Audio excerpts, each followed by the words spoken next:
Hello again. I'm Dr. Nunez with Living Health.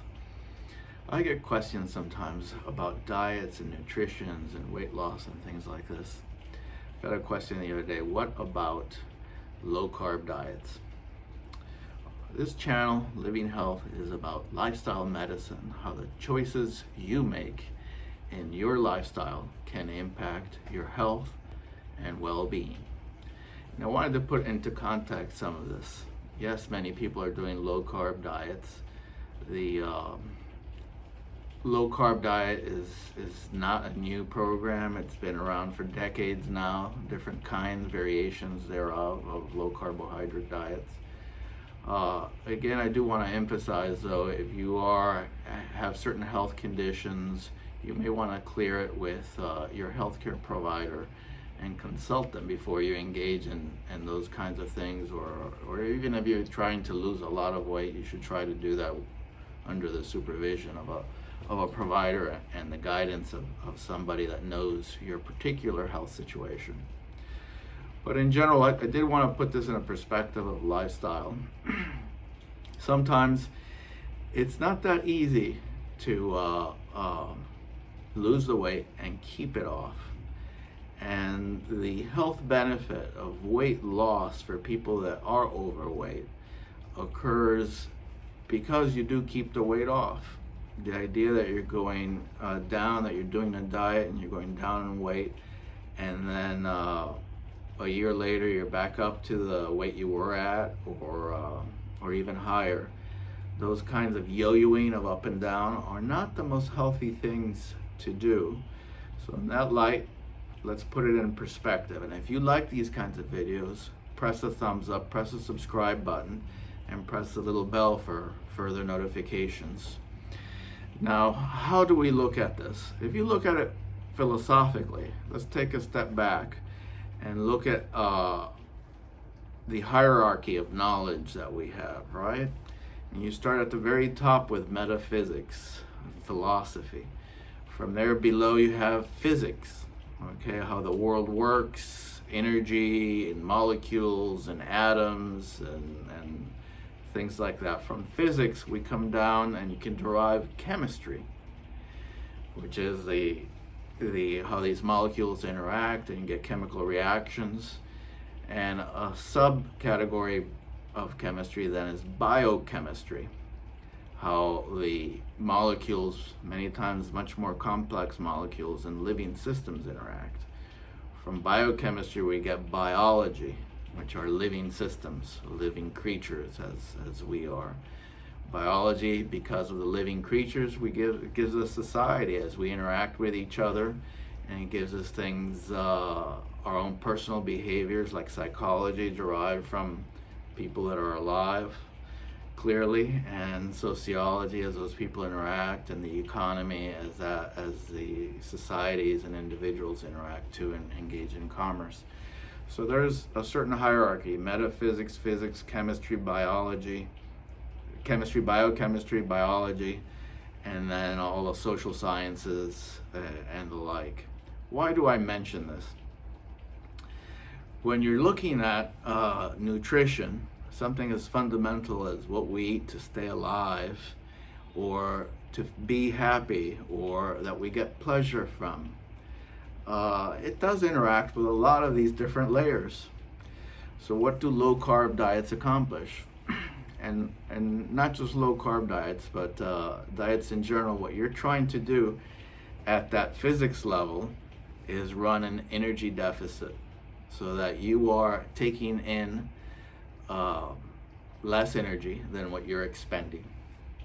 So as simple as that, right? In the physical world, if you put in less energy and it expends more energy, you run out of energy, those reservoirs of energy start to shrink. And in the body, those are going to be your own stores of fat and your own stores of carbohydrates in the body, of glucose in the body, and the like. So you see how that comes down from what you're doing physically in the physics area to the chemical and biochemical area, and that's impacting your body. But there's also the behavioral component. The behavioral component is the pleasure that you get and the drive you have to eat. That's happening in the brain.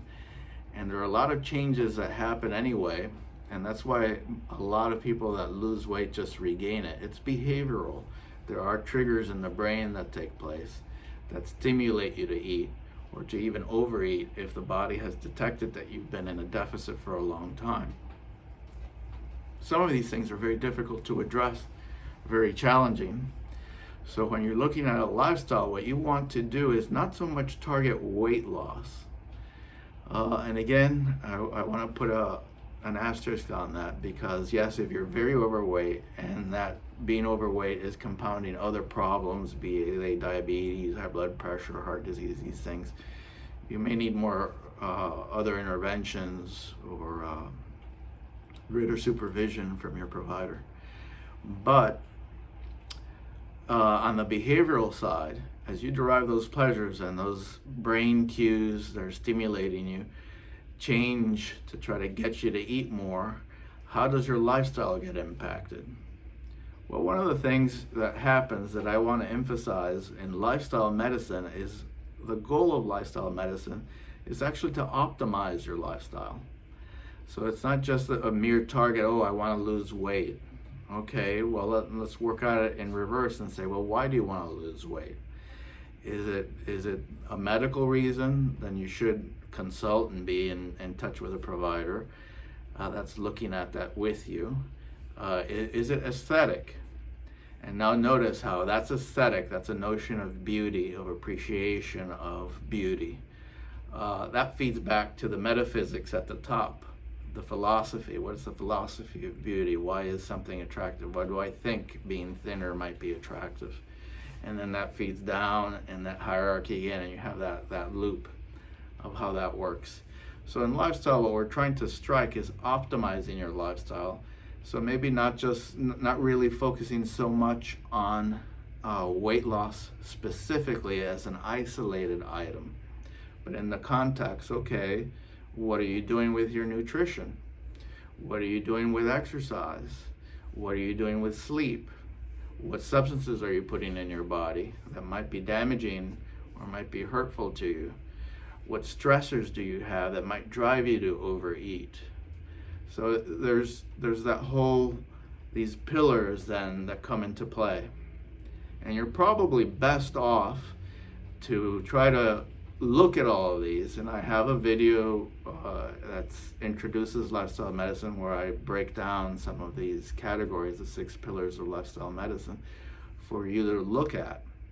And many times in the long term, what you want to do is not say, oh, I'm going to lose 20 pounds because I'm going to be thinner, and just focus on one isolated item like that. What you can look at is, let me look at changing my nutrition and improving my nutrition in some way. So getting back to the low carb, yes, low carb for some people can work, but can you keep that going long term? Are you going to be able to live your life that way? Do you feel satisfied in the long term when you're doing that? Not just in a few weeks when, yes, you're going to lose a little weight. So I don't say no to the idea of low carb diets, but I do want to put it in that perspective, that you got to look at a bigger picture here and take a step back and say, well, what am I doing? So when we look at the population in a developed country like the United States, for instance, we do see people are very concerned about protein in their diet, but that's not really where most people are deficient in a developed and wealthy country. Their deficiency, when it does happen, is in fiber. And so where do you get fiber? You get them from plants. Meat doesn't have fiber. So you eat a piece of fish, you eat a piece of chicken, you eat a steak, that has no fiber. You eat meats, you get cholesterol though. Plants don't make cholesterol. So that's why we say you don't have to be vegan, you don't have to be vegetarian, but you do have to pay attention to some of these things. And when you realize that as a population, we in the West don't eat enough fiber, and yet our cholesterol and our heart disease are leading causes of death, or we have colon cancer because we're not getting enough fiber either. Fiber is important for colon health. You start to see, okay, maybe it makes sense that we start eating more plants. And many of the plants, if you're going to notice in the low carb area, what they do have is complex carbohydrates. And in general, those are going to be a little better. You can see nowadays online glycemic indexes of stuff. It's also why I argue of the point with the fruits. On the fruit side of the plants, fruits tend to be sweet and have a lot of sugar. And sugar, even though it's natural, even though it may be vegan, is going to be a simple carbohydrate. And yes, you have to be careful with that. You have to assess how much of that I'm taking in. And that's why we say less processed food. Okay, so when you take a fruit and you squeeze it and you get the juice out, what you're doing is concentrating the sugar. You're concentrating the simple carbohydrate in there.